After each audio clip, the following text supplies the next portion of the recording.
Okay, but why? Hi there, and welcome to the next episode of OK But Why. And today we're going to learn to decode the data from a cryo-EM experiment, which, if you remember my last video, is the art of going from mere shadows of molecules all the way to their 3D shapes. And to understand how we do this, I introduce you to the example of the cute little house molecule. Now, if you've missed this thought experiment, then you can take a quick look at the link in the description below and pop back in when you're ready. And I must emphasize that you don't need any amount of electron microscopy expertise to solve this thought experiment. It's purely a logical puzzle to give you an idea of the EM workflow. Now, for those of you who've already seen the thought experiment and have given it a thought, let's get cracking. Now, to start solving this problem, you need to ask yourself what you want from your data. What exactly do you need to be able to build a 3D molecular structure? Well, in this case, to build a 3D house, I would need to know how it looks from the top, from the front, and from the sides. So essentially, I'm looking for information about orientation in my data. So the first thing we need to do is go back to that image and pick out every single house particle that you find over there so you can see what orientation it represents. Now, here are the picked house particles, and I can already see that in the front row there are three different orientations. Let's call it the red one, the blue one, and the green one for simplicity's sakes. And now when I look behind, I can already see one guy that looks similar to the red orientation, but just a little tilted. That's no problem, I can tilt it back and align them. And in a similar way, I can group all of these house particles to one of these three classes of orientation. And just like that, I have all the detail I need to start building my 3D model.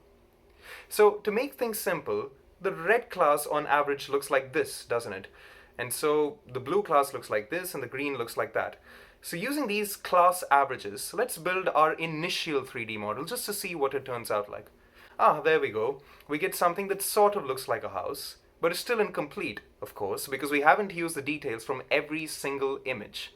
But now that we have an initial reference to go on, we can go ahead and throw in every little bit of data into the mix so we can make this model better, and there we go. Congratulations, ladies and gentlemen, you finally solved your first 3D molecular model. And now that we've done that, I must point out that this was quite easy to do by hand because this was an example. But in reality, it's a lot more difficult because proteins aren't as easy to see. They don't have shapes that are identifiable, unlike the house molecules. And finally, you're going to be dealing with 1,000 such images at least, which means over 100,000 protein particles. So there's no way you're going through this entire procedure by hand. You will need to rely on pieces of code and software. Now, I must emphasize over here that many people think just because there's a software to do this, you don't need any manual skill or intelligence. Well, that's not true, is it? You need softwares to be able to play games, but that doesn't mean you win the game as soon as you install the software, does it? So anyway, now that we know how the procedure works, I thought I'd show you how it really feels to work with a real molecule. And this is a biomolecule that my supervisors solved in the lab recently. And this is how one of the images looks. I'm sure you can see big, beautiful, dark, circular blobs. But you might be wondering, what's the big deal about it? They just look like circular blobs. I already know what the 3D image is going to look like. But that's where you're wrong. You're missing out on the detail. And so if we pick these particles and classify them, this is how the 2D classes look. And you can already see that aside from the circular background, there's quite a lot of detail that you didn't really see in those images, did you? And now that you see this extra level of detail, you do realize it's not going to be intuitive to piece these classes together to build a 3D model. So let's take a look at how the 3D model of this molecule looks. And that is a high-resolution 3D molecular model.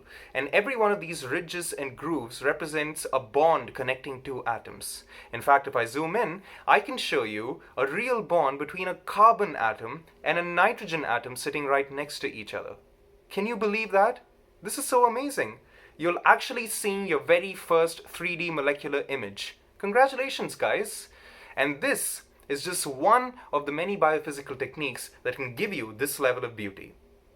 So stick around for some more biophysical techniques every month, and until then, I'm Varun from OK But Why. Stay safe, stay curious, and stay tuned for the next video.